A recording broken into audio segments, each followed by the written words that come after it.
All right, good morning, everybody. I will assume that you can't hear me because I'm quite a loud person on the best of days. My name is Peter Jones, also known as the Cyber Badger. Why do I call it by the name Cyber Badger? Because I'm not going to tell you who I work for. There you go. It's quite simple. Good to be back. All right, I am from the motherland. I don't live here anymore, so it's nice when I get an excuse to come up home. These days, I tend to have a nice walk towards the beach. So there you go, a bit of open source investigation stuff for you. Who am I? So, day job. I'm actually a CISO. All right. I commute to the office one day a week because that's another 200 miles away. So, 300 miles to get here. Got to commute 200 miles. By the end of this conversation, if you can work out who I work for, give me your CV. Auditor by trade. I've been a consultant. I've been an author. Wrote a number of books. Also been on TV and radio. Probably explains why I'm so bloody loud. Made a career in digital forensics. All right, that's where I started. Breaking into mobile phones. And when I say mobile phones, if you're a bit too young for this, I apologise, but breaking into that first Apple phone, the first Windows phones. And when I say the first Windows phones, I mean the ones in 2003, not the ones in 2011. I'm a university lecturer. I have taught at a number of universities on the M62 corridor. But more recently, I'm one of the chairs of the Chartered Institute. I cover the Southwest, another clue where I'm based. I'm also the co-founder of the Southwest Cybersecurity Cluster. Another, yeah. You're getting there, aren't you? And I'm also a mentor for these lovely ladies at the bottom. So what's this job about? So we're on a blue team track, aren't we?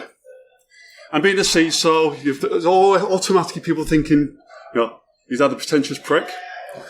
All right? Or he doesn't know what he's on about. We're all super technical. He's probably not. Well, I've just told you about my background, so I'll hopefully give you an idea of my track, how I've got to where I am. I deal with incident response on a regular basis. Okay, mostly false positives. Cyber defense, GRC. I've got SOC I have to deal with on a regular basis. The old supply chain management. And I deal with pen testers. I deal with vulnerability assessments. And yes, like Holly said downstairs, I do ask you how you're doing every couple of hours. Do you want a brew? Because I'm actually quite a nice guy like that. I don't send other people to make brews. Working down south, I make a wicked cup of tea. So, if you're a pen tester in my environment, that'd be why. But I'm talking about practical blue teaming, aren't I? And the reason I wanted to do this talk is because I get people who assume my environment. They assume they know what they're coming to face. Well, my day-to-day, bearing in mind, thinking about incidents and all that stuff, I'm always looking for the latest attacks, the latest threats against the business. I'm looking at threat intelligence. I'm not paying somebody else to do it. I'm looking for it. What might be the same for you? It's not the same for me. I'm also looking for issues to exploit. I am that guy, head above the parapet mentality. I want to look for problems. And CISO, meetings. I have bloody loads of them. And I will do my damnedest to get out of them. Or I'll go in. What do I need to know? Well, we've got an agenda. No. What do I need to know? Well, we need you to sign off this. Done. I'm off. Luckily, I get to send most of them virtually. So I'll just turn off the camera, turn off my microphone and continue working on something else. And obviously I deal with loads of security tickets. Woe is me, I can't hear a single violin going on right now. What this isn't about, this is the most important, this is not about me bashing consultancies. This is about, the next 30 minutes, now 25, perspective. It's also not me having a rant about tools you can buy in the market. There's lots of fantastic tools. And also it's not my, wait a minute, I took that out. Coffee, forget about it. There's a lot of perspective, and a lot of people try to be general about blue teaming. Buy our shit. Buy our product. It will solve your problems. Well, actually, there's a lot of stuff I have to deal with all the time, and I've got to sort of work out what my day-to-day is about. Otherwise, I will be working 24/7. I'll never get to sleep. So what's my noise? My noise is alerts, Listen to business priorities. Because I'll tell you now, my business priorities are not the same as the actual business because they want to go off and do their thing. They want to do the thing that earns us millions for the business. The noisiest threats are actually ambulance chasers. I hate ambulance chasers. It absolutely frustrates the hell out of me. Because it's all about perspective. What do I mean by that? Well, actually, I'll tell you what, let's just rewind a bit. Log4j was probably, for me, one of the biggest grenades that got thrown in.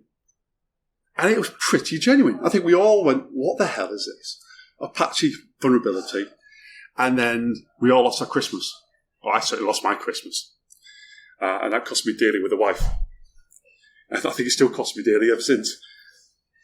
And we still find Log4j issues now. Okay, fine. That was that was something we all had to jump on that ship for and get resolved. But I'm hearing the same war sounds and the same noises from MOVEit. Well, I don't know if you're about you. I never bloody heard of it. Never heard of this transfer tool. And everyone's panicking and we're going on conference calls. And I go on conference calls with other CISOs in the industry I work with, which is a bit unusual, but nevertheless. Nobody else had heard of it. Right, we need to check our supply chain. They never heard of it. Is that actually a big problem? Not for us. What's my inbox say? Patch, patch, patch, everybody. Buy our shit. Come on. Context. There's a lot of reality, though, I've got faced with. Not everything I do is going to align to the business objectives. Because you're all going to be pretty techie in this room. Actually, from a CISO's perspective, I'm sitting down with financial officers, CEOs, managing directors from multiple countries for the same company. My American friends will have a different priority to my UK friends. But there's only one of me who's got to cover all of them. So when they turn around and say, align your security strategy to your business objectives, good luck with that. I can't do that. So this is where blue teaming as a principle is really, really important. And I see it on LinkedIn.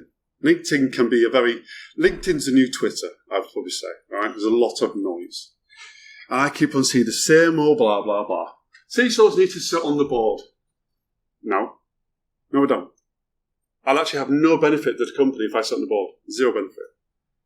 However, I need executive comms. That's what I need. I need to be able to talk to the various parts of the company. That'll actually make my job a lot easier to get the message across. But we've not even got to the point of the people I work with, the people sit with me, behind me, perspective. And the budget needs. More and more, I'm still hearing the line of, it's really difficult to get security budget. But actually, if I speak to CISOs, security budgets tend to be ring-fenced these days. So the message isn't always lining up. And just remember, execs don't know what you're doing. You are witchcraft. You are black arts. I had an interesting conversation with our CFO recently. And he turned around and he says, I just thought you were a technical nerd who likes to sit in the corner and do your thing. I couldn't argue with that, to be fair. I thought, yeah. I wish I could do more of it. What is going on? So that's one of the first things from a blue teamer's perspective. And I've purposely stolen CrowdStrike's threat intel report. All right? I have no affiliation to CrowdStrike. No, I don't really give a toss on what they sell. I just want to make a point about read our threat intel report. It's really, really important.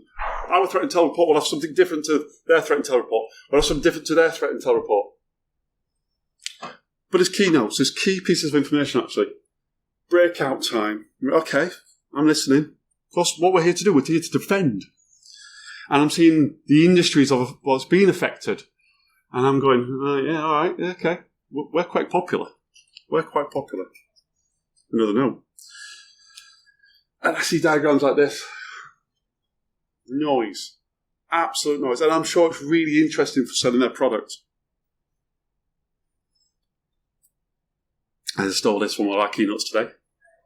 She put on LinkedIn recently, and I don't disagree with this, by the way. Any security tool badly managed will not enhance your cybersecurity posture. Stop buying tools and start applying sense to cyber defense. Well, I've got 20 minutes to convince you that's absolutely right. Because, let's hold up a second. What you're telling me, there's no silver bullets in the industry. Well, yeah, hopefully if you've not got that message by the first 10 minutes of this talk, I'm failing what I'm trying to get across. And particularly because I have these sort of people knocking on my door. Can I take you for coffee, Pete? Can I take you for lunch, Pete? Yeah, I can, because I don't pay for it myself. I'm still a tight Yorkshireman. But, buy our stuff. I have heard it all before. And I empathise as well. I am pretty technical. I absolutely say that. But for those CISOs who aren't, and for those CISOs who have got there via, I'm going to be polite about this because he's recording me, other means, there you go, that's why I will say it. If you want to actually what I mean, I'll say it off camera. They won't have the same technical expertise. There you go, being very, very polite. So what is just enough? Well, this is sort of tidal wave I still have to battle. Regardless, I'm quite confident in what I do as a professional. Policy and procedures being reviewed annually and underutilised. And that drives me insane. And I actually do it with my own team. They go, oh, Pete, what about this? Yeah? What do I do? Look at the SMS. Yeah, but what am I looking at? So what I've started doing is when it comes to audits, I don't go to audits anymore. You go. So when they turn around and go, well, they couldn't find this policy and procedure, no problems. Opportunity for improvement, training. And I find ways of utilising it. One-off annual training, it's not going to work. You're just not going to get that message across. Very similar to what Holly was saying downstairs. One-off pen testing, great, snapshot in time. Treating audits as tick boxes. And actually, my favourite story is at Caps Lock as it happens. One of my first cohorts. And they learn about audits for the first time and just drained. Audits. Christ, that's the most boring thing on the planet. Well, speaking as an auditor, I was like, all right. Pipe down, lads. Audits are your best friend. Why? Because somebody else is finding my gaps, my opportunities to make my life easier. So what's wrong with an audit? And I actually had recently over a conversation with a colleague because, we can't accept that. Why? Because it's going to go to the board. Why? Why am I bothered? Because it gives me the opportunity to say, actually, we're doing something about it. We're growing as a business, and financially, we are not doing bad. And these points, two latter points are still, unfortunately, still a big thing. Buying an antivirus product and thinking you're protected. All right. People still think that. We've still got compliance standards where having antivirus is a tick box. Great. Let's have a firewall and put allow all. And nothing is broken, why fix? So these are all just enough. And the reality is this happens. So let's get some value out of this talk because Pete's waffling for 15 minutes. Let's get back to basics of blue teaming, right? Because blue teaming is not all being sat behind a keyboard. We buy tools, like your CrowdStrikes, your Dark Tracers, or whatever, to reduce a risk. That's the problem. This word, risk. And actually, the people above care about the R word, do not care about the tool.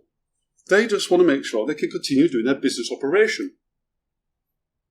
So when they're coming to sell their product, you're not going, so it covers identity protection, and yeah, it can detect viruses, and sometimes it can make me a cup of coffee. If you don't know what risk you're trying to protect, you've lost the first rule of blue teaming. And also, not because every tool solves the latest threat. And that's your ambulance chasers. Buy our tool because it'll protect you from move it. Well, I'll just patch it. You right? Just like I patch everything else. I'll patch it with a process, that policy and process of procedures, that GRC component that actually says, no, I don't need to spend $30,000, I can just continue what I'm doing because that's part of blue teaming. That cycle. And most importantly, that tool is exactly what it is. It's no different to your spanner, screwdriver in your box, in your toolbox. It's just a tool. And I like this. I got this from LinkedIn as well. This is reality of what's going on. We've got a lot of noise from the tool vendors. From a security point of view, security teams are always overstretched and under-resourced. My security team internally is tiny compared to the whole business. We must take up 0.1 of the business.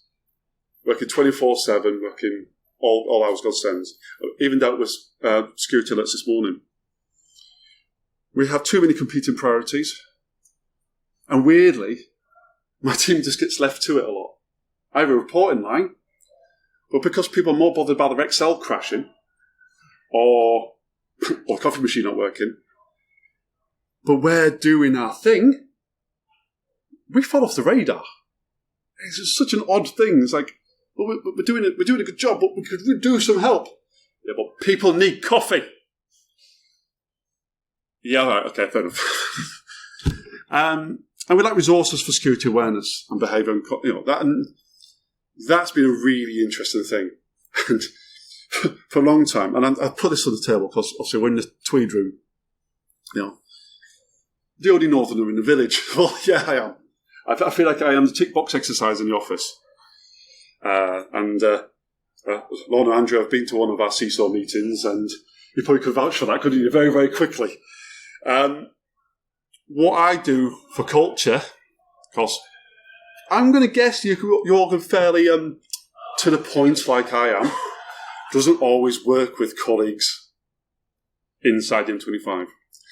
Not in the same way. So, Peter's waffling on the screen. What not here? Blue team is not about looking for failure. Nor should consultants be assuming you're failing. All right?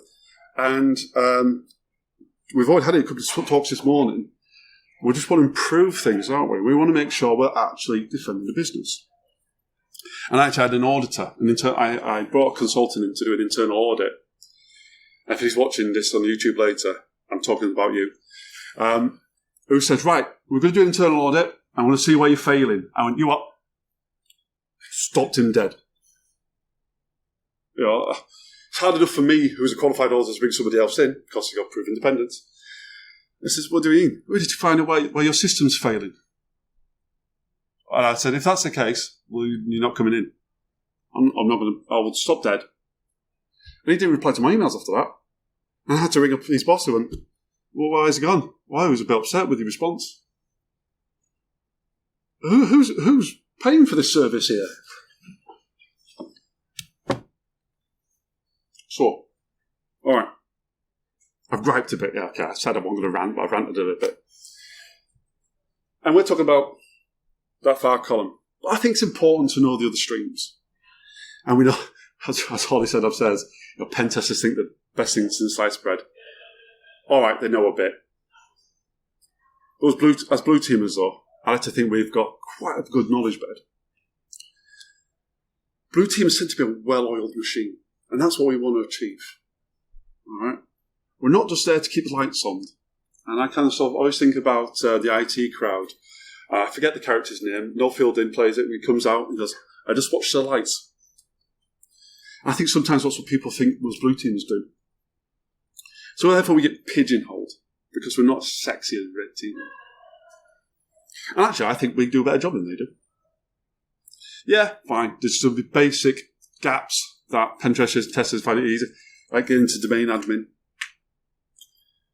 And also the other issue about blue team, it's very difficult to go on a promotional ladder. There's nowhere really to go. So why would you want to be a blue teamer? And the skills that a blue teamer needs, I think it's poorly measured. Pen testers, I'm not a go at pen testers, but there's a blue team, so I'm going to have a go at them, ish. They can measure what they're doing really well by how they progress through the attack chain. And they can sort of measure themselves on, tap on the back, I did a good job because I got a certain amount of movement in the network. Well, actually, on Blue Team, I would argue we've got to know a lot more. However, nowhere on this slide does it tell you have to be an expert. So it casts me back to my university days. There's a big difference between information and knowledge. On here, it's about having experience, familiarity, being able to use your experience to defend the best for that business. And not be generic like some of the vulnerability announcements we've had previously. So if you are thinking about coming to Blue Teaming, all right, whilst it's not massively measurable, there's not a lot of work to do, quite frankly. The practical bit is about understanding what you're trying to protect in the first place. Let's go back a couple of slides. Risk, information, data. But what I tell my business is, what am I trying to protect? You're not losing your jobs. I said, I've got nothing to do with IT or security. Yeah, but if I get a £40 million ransomware, that's your bonus gone. Do you want to stay? Oh, what do you mean my bonus is gone? And you got another snippet. Somebody in the industry I work in had to pay $40 million recently. I said recently. Probably in the last 2 years. And it was in dollars as well, just in case you want to have a bit more of a Google. Scattergun approach won't work. And let's think about the scoping, like pen testers do. We're looking to protect PII, maybe? PCI information, maybe? Are we looking to protect customer information? Maybe. Am I looking to protect the print server? Possibly, maybe. Depends on where it is in infrastructure. But be prepared to do your research. Don't wait for people to come to you. And that's a big thing about Blue Teaming. You can be proactive. You don't have to be reactive because you're still watching the lights flickering in the server room. And don't fall into the traps. Probably the geekiest slide I've probably put in my slide deck today. Think nothing's ever changed. Speak to IT, nothing's changed. Do you patch? Well, yeah, we've patched. Have you changed some configuration? Well, yeah, we've changed some configuration. Has anything changed? No. For God's sake. People change, processes change as well. And what's even worse is when people and processes change and you don't know about it. But it's not practical to know about it because you might be a 1,000, 2,000, 50,000 people business and security team is still 5. And also think of the fact your tool's already protecting you. So one of the things I talk about, well, we're about to talk about, is verification and validation. And if you go into incident response or forensics, you kind of get forced down this line. But I think it's useful to be aware of it. You got ISO 17020, which is for incident response, and 25, which is for digital forensics. Why I think they're really useful, and you're less likely to be compliant against it in the private sector because you don't have a requirement to, is in there it talks about verifying the tool is doing its job. Validate the process. I think it's massively important. At what point did you check your antivirus is doing its job? I downloaded EICAR. Okay. How did you validate that was actually a thing? And actually, going back to our friends at CrowdStrike, that's why they had such a problem with Cyber Essentials for such a long time, because of how their program works. It ignored EICAR. Look at what you're doing. Look at your ecostructure or your infrastructure. Look at how your tool is working. I will quite have to say I'm an advocate for Darktrace. Darktrace has such a bad rep because of LinkedIn. But actually, if you spend time and effort tuning it, working with it, validating its results, it's actually a really good tool. But of course, I got it in to fix a risk. Well, discover. Put your head above the parapet. Look about what you got going on. Don't wait for your pen tester to find it. It is a pen tester bashing session, isn't it? Sorry. And look for hardware. The reason I sort of said this, if your asset tool says you've got 400 servers, fine. Okay? What's on them? Don't believe what the tool's telling you. And I'll tell you why this. And this whole thing about humans being your weakest link, I don't really bounce for that. If you've let the door open and they've gone through it, that's your fault. And if the door's open and they've saved something really, really important on the G drive, which is available to the whole business, and you haven't done anything about it, that's blue teaming. We need to protect that information. Look at the classification. Don't ignore it. And it's so often ignored. Oh, I see confidential, I see restricted, I see secret. And they're all the same, aren't they? They're not. And why are they not the same? Because that gives you priority. How you prioritise your costs, your values, how you go right, my very, very, very tiny team that I need to go and I need to do that work over, that takes 10 days. That's 20 days. But remember, that 20 days is to protect confidential I should do the confidential stuff. And that stops us doing our scattergun attack. And also helps using pen testing properly, scoping properly. And it helps you with your costs. As we get into this talk, I want to sort of say about being brave. Follow a proactive journey. I like the CMMI. I really do like it. I follow it a lot. And it's also quite telling when you get certain auditors in and you go, yep, so I'm CMMI, I'm doing some work about defining some policies. I've got some policies I'm optimising, but there's also some policies that manage stage. But let's explode because they think you're only one in the other. And also there's this weird perspective that you go up the chain. Well, no, you fluctuate because it depends what you're looking at in the business. Recognise where you are in your maturity. It doesn't matter if you think you're still on 1 and 2. That is just an opportunity to improve what you're doing. So go looking for problems. It's all right. Go look for problems. If your management turn around to you and go, why the hell have you found this? Management need to be trained. They need awareness. They need a better cultural change. And we talked about MITRE. I heard one of the previous talks about MITRE. From a blue teaming perspective, look at this on a regular basis. Look at this based on the risk you're trying to mitigate. Not because it's part of your quarterly review or it's part of your penetration testing review. I use this a lot. And I just look at this actually from a human perspective, from a physical perspective, from a social engineering perspective, not just your day-to-day defence of an IT infrastructure. The remedial action that comes from this and the overlap with GRC just gets forgotten about.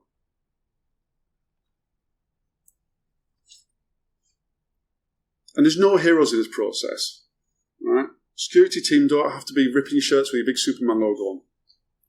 Find your friends. Find your knowledge base. Your end users, your heads of department.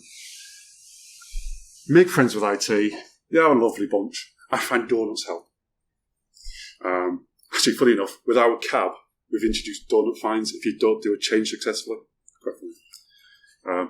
Unfortunately, one of our young desk side guys, I think, owes us 4 boxes of a Krispy Kreme at the moment. HR are your friends. You know, these are people who can help push things along. And devs, system devs. Oh, they're a wild bunch. Like feral cats. Make friends with them, honestly. I've spent time working with them. And I spent a year as a programmer. Hands up, I was awful. I was a terrible programmer. I went to forensics so I could break things as opposed to putting things together. Get devs on side. They're the ones who want admin controls. You know, they're the ones who need additional privileges. Get them on side. They're going to talk to you. They'll tell you about how their system works. Why they need privilege. And if you want to know how that world can get really, really wild, I suggest you speak to my friend over here, Stuart Baker, the Global Incident Response Manager who has to deal with devs all the time. He used to have a load of hair till last week, Looking for opportunities. Okay, I've talked about this before. Internal and external opportunities. Look for speaking with auditors. Challenge your auditors. Don't just sit on your hands and just wait to what they say. I turn around and say, when you're speaking to so-and-so, can you just drill down on that for me, please? Can you look at that a bit more detail?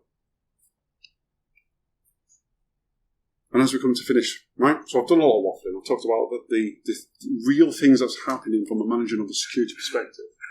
And I like this one. I'm a big fan of Mr. Robot. I thought it was a great series. Shit does hit the fan. Right? It does happen. System failures happen. It doesn't mean it's happened because it's a cyber attack, but problems do happen. It can go wrong. So understand how you can recover. Big fan of wargaming. I'm a big fan of looking at tools from a defend and recover point of view. Not just has it stopped the latest antivirus, the latest virus. Remember to verify and validate. And when you do wargaming, get forensics involved. Not just because they need to leave the office sometimes and it's very, very difficult for them. They're brilliant for understanding your environment. So not just going, it's all right, Pete, we would have done this, we would have done that, we would have done the other. All right, great. You've done the failover, you've done the recovery. Can forensics actually do their job? Oh, no, because we blatted the machine before they could even have a go at it. I can open the door now. All right, so we've gone through a really vigorous process in 30 minutes. Understand your requirements. Understand the risk that you're trying to control. Where does the tool fit in your environment? Where is the thing that's been proposed in the environment? And what effort does it require to get it working? And we can let our consultant friend back through the door because we understand what we're trying to achieve. Thank you.